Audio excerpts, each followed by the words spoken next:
Samajwadi party की राज्यसभा सांसद रामजी लाल सुमन की ओर से संसद में राजस्थान के वीर सपूत राणा सांगा और हिंदुओं को गद्दार कहे जाने पर यूपी में बवाल मच गया है। एक ओर जहां राजस्थान में भाजपा और कांग्रेस की ओर से जमकर समाजवादी पार्टी के सांसद रामजी लाल सुमन की आलोचना करते हुए अखिलेश यादव से माफी मांगने की बात कही गई है, तो वहीं दूसरी ओर यूपी के मुख्यमंत्री योगी आदित्यनाथ ने भी इस मुद्दे पर खुलकर अपनी बात रखी।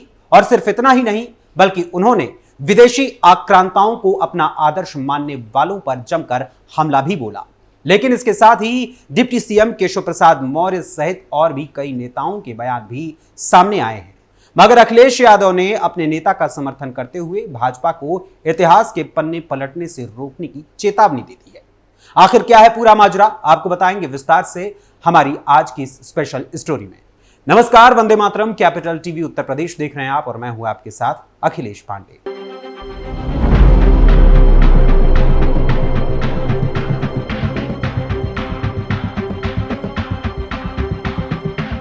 अपने जीवन में मुख्य रूप से 18 युद्ध लड़ने वाले और शरीर पर 80 घाव खाकर, एक आंख, एक हाथ और एक पांव खोकर भी अपनी अंतिम सांस तक विदेशी आक्रांताओं से लड़ने वाले वीर राणा सांगा की वीरता की गाथाओं को दरकिनार कर उत्तर प्रदेश से समाजवादी पार्टी के राज्यसभा सांसद रामजी लाल सुमन ने ऐसे वीर राणा सांगा पर बाबर को भारत में बुलाने और गद्दारी करने का झूठा आरोप लगाया और सभी हिंदुओं को भी गद्दार कहते हुए संसद ने जो बयान दिया, उससे सियासत पूरी तरीके से गर्मा चुकी है। राणा सांगा को लेकर राज्यसभा में दिए गए भाषण में सपा सांसद रामजी लाल सुमन ने क्या कुछ कहा था, सबसे पहले जरा वो सुन लीजिए। कौन है इसका ठेकेदार? हर बात में एक तो बीजेपी के लोगों का तकिया कलाम हो गया है सभापति महोदय कि मुसलमान इनमें बाबर का डीएनए है। उप सभापति महोदय, मैं जानना चाहूंगा कि बाबर का डीएनए मुसलमान में है। हिंदुस्तान का मुसलमान तो बाबर को अपना आदर्श मानता नहीं है, वो तो मोहम्मद साहब को अपना आदर्श मानता है, सूफी संतों की परंपरा को अपना आदर्श मानता है। लेकिन सभापति महोदय, मैं जानना चाहूंगा कि बाबर को लाया कौन? बाबर को इब्राहिम लोदी को हराने के लिए राणा सांगा लाया था। तो मुसलमान तो बाबर की औलाद हैं और तुम गद्दार राणा सांगा की औलाद हो, ये हिंदुस्तान में तय हो जाना चाहिए। अगर बाबर की तो आलोचना करते हैं, राणा सांगा की आलोचना नहीं करते।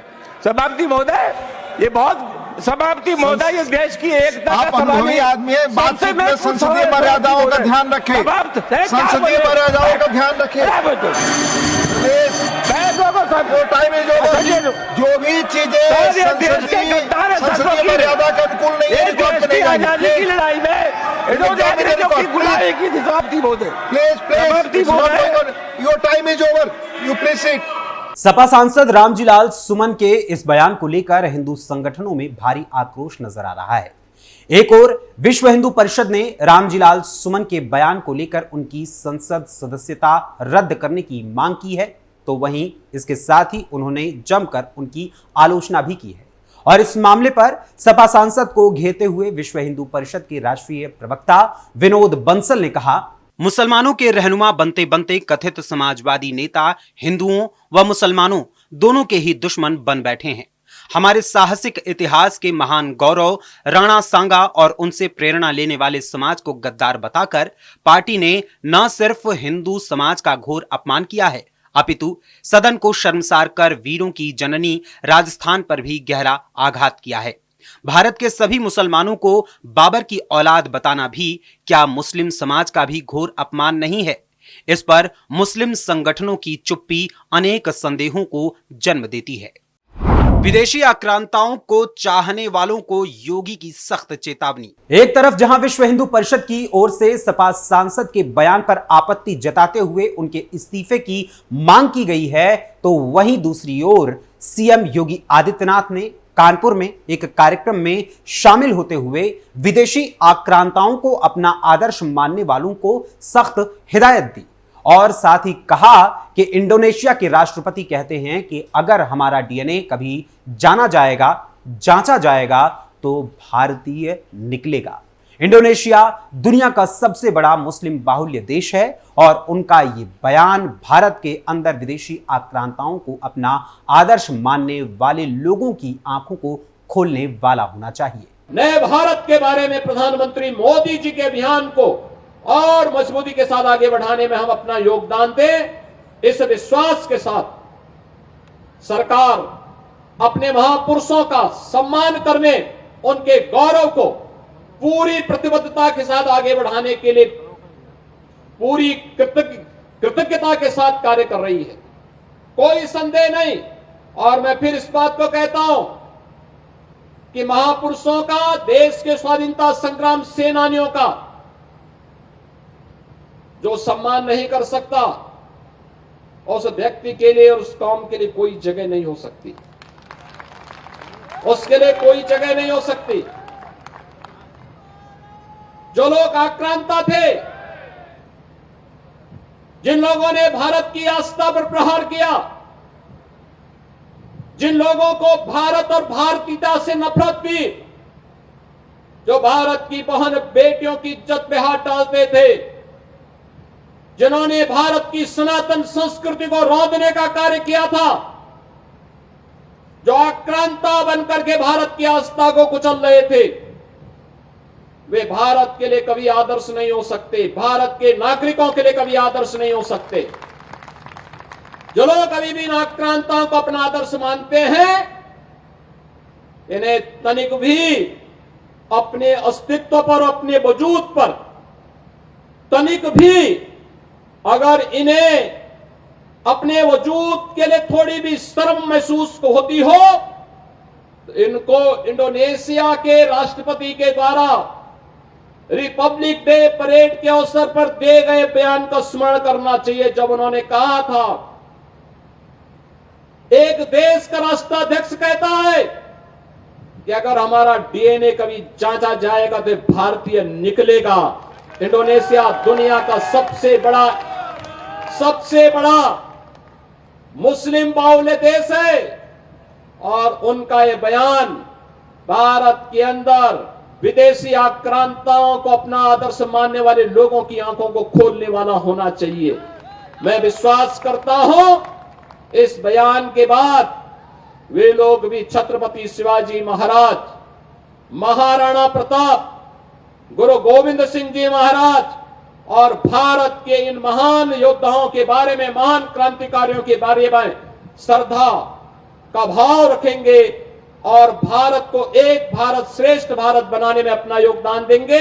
वहीं राणा सांगा को लेकर दिए गए सपा सांसद रामजीलाल सुमन के बयान पर सफाई देते हुए और अपने सांसद का पक्ष लेते हुए सपा प्रमुख अखिलेश यादव ने तो भारतीय जनता पार्टी को इतिहास के पन्ने ना पलटने की हिदायत दे दी और मीडिया से कहा, रामजीलाल सुमन ने जो कहा वो इसलिए कहा क्योंकि हर कोई इतिहास के पन्ने पलट रहा है।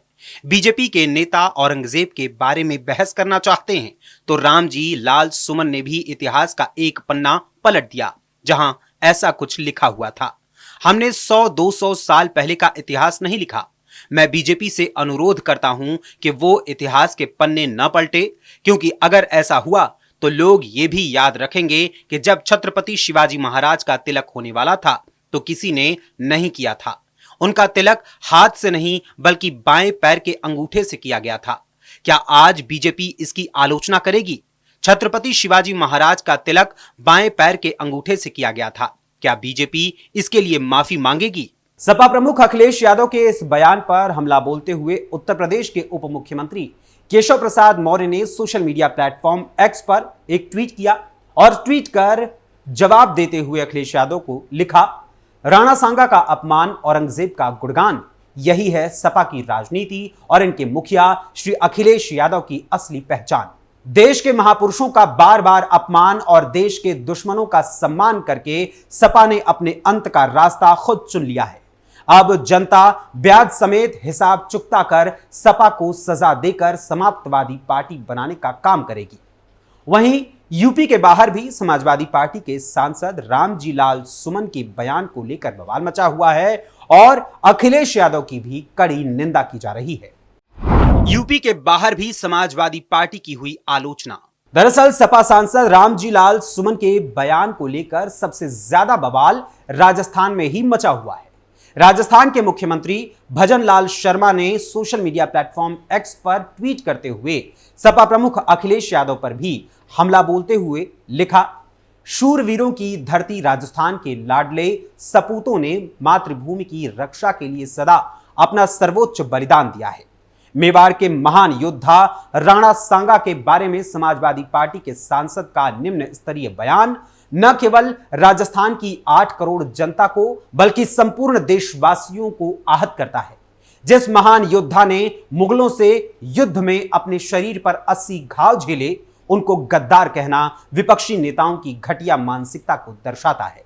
वोटों के तुष्टीकरण के लिए ये लोग इतिहास पुरुषों का अपमान करने से भी नहीं चूकते हैं। इसके लिए सपा के राष्ट्रीय अध्यक्ष अखिलेश यादव को तुरंत देश से माफी मांगनी चाहिए और अपने सांसद पर अविलंब कार्रवाई करनी चाहिए।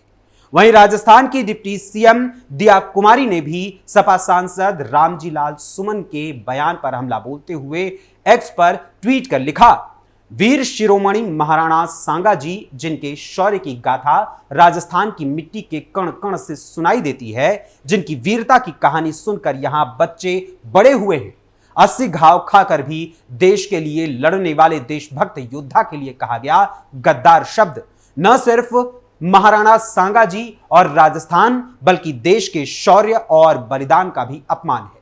सपा सांसद रामजी लाल सुमन का यह बयान शर्मनाक और निंदनीय है। उन्हें देश की वीरता को कलंकित करने वाले इन कटु शब्दों के लिए सार्वजनिक रूप से माफी मांगनी चाहिए। वैसे संसद में दिए गए अपने बयान पर मचे बवाल के बाद सपा सांसद रामजी लाल सुमन ने अपनी सफाई मीडिया के सामने दी और अपनी सफाई देते हुए उन्होंने कहा कि मेरा इरादा किसी की भावनाओं को ठेस पहुंचाने का नहीं था। हर बार कहा जाता है कि भारत के मुसलमानों के डीएनए में बाबर है। भारत के मुसलमान मोहम्मद साहब को अपना आदर्श मानते हैं और सूफी परंपरा का पालन करते हैं। लेकिन सपा सांसद की इस सफाई और सीएम योगी की कड़ाई पूरी तरीके से अलग ही नजर आ रही है।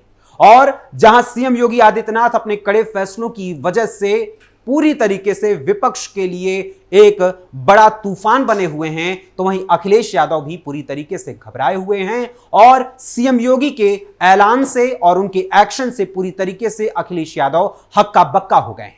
ऐसे में सीएम योगी आदित्यनाथ का जो बयान सामने आया है और उन्होंने इंडोनेशिया के मुखिया का जो बयान जिक्र किया है जिसका और डीएनए की बात कही है, उसको लेकर और समाजवादी पार्टी की विचारधारा को लेकर, जो विचारधारा हमेशा आक्रांताओं को ही अपना समर्थन देती है और आक्रांताओं को ही अपना आदर्श मानती है, उस विचारधारा के बारे में भी आपका क्या विचार है, हमें अपने कमेंट्स के माध्यम से जरूर बताइएगा। फिलहाल अभी के लिए आज की इस स्पेशल स्टोरी में बस इतना ही। फिर मुलाकात होगी किसी और खबर, किसी और मुद्दे, किसी और विषय के साथ। तब तक के लिए मुझे अनुमति दीजिए। धन्यवाद। जय हिंद, जय भारत।